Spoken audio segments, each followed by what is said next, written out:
Hey everyone, welcome to my podcast. Today we're going to take a look at Sengoku Majin GoShogun from a new company called MOSHOW Toys. GoShogun seems to be experiencing a resurgence of interest lately. Just in the last few months, we've seen a new release of an injection model, a new action figure, and now, quite possibly the ultimate GoShogun collectible figure of all time. Now, I'm not too familiar with this company, but from what I've gathered, they have been producing high quality metal composite type of figures with original designs. GoShogun is probably the first venture into licensed products that is available for pre-ordering now, and it looks like there are going to be way more to come. This teaser here is quite promising, but I'm old school and only recognize Sky King. But during their Shanghai exhibition show, they have showcased prototypes of Mospiada, Shingeta 1, Gold Lion, among others, which is both promising and exciting. And if you can make out what the other ones are on this teaser, by all means, let me know in the comments. The GoShogun anime first broadcast in 1981, with classic hero robot fighting bad guys robot on each episode.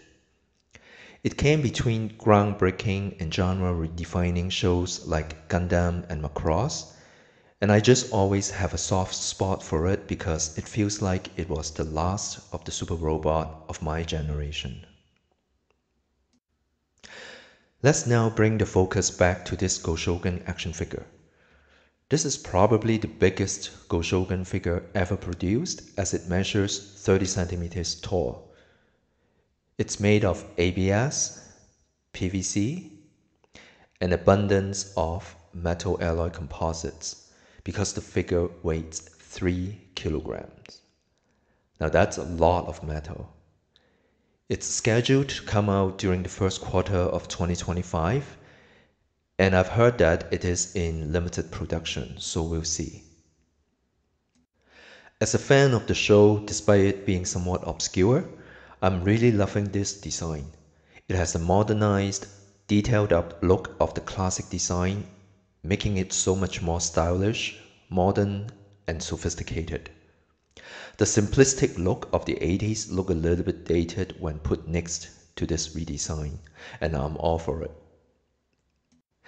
In addition to overhauling the aesthetics, this figure packs in a lot of features with a huge selection of accessories and weapons. So let's break it down.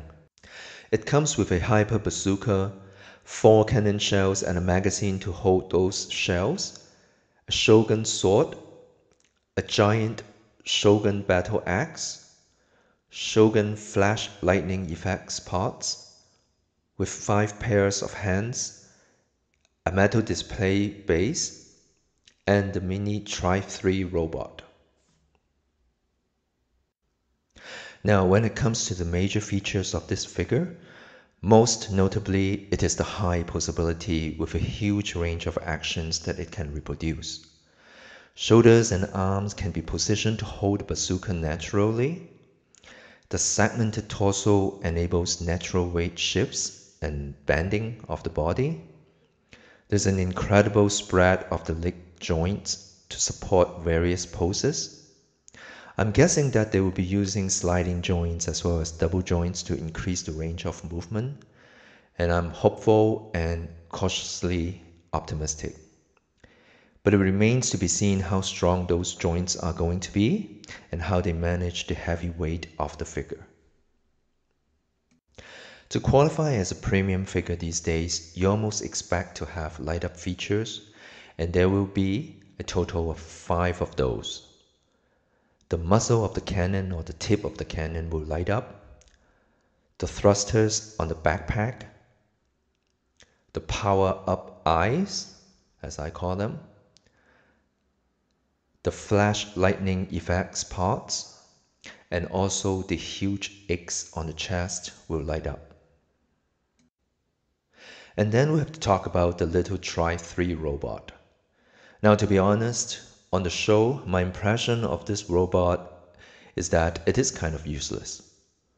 The robot is made up of 3 vehicles piloted by our main protagonist that can be combined and form into this tiny robot. But as I recall, it didn't do a lot of fighting, and most of the time, especially towards the end, the 3 pilots just pilot their vehicles and merge with GoShogun, and off they go. Having said all that, it is faithfully reproduced here. All 3 vehicles can combine and form the small robot, and then all 3 of the vehicles can also be stored inside the GoShogun. It is as complete and as screen accurate as can be.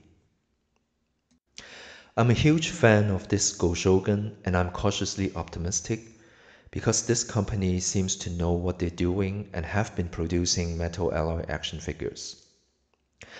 I hope they'll use that knowledge well in producing this one and all the other ones that they have planned. So what do you think? Do you think it's worth 36,000 yen? Let me know in the comments section, and thank you for watching.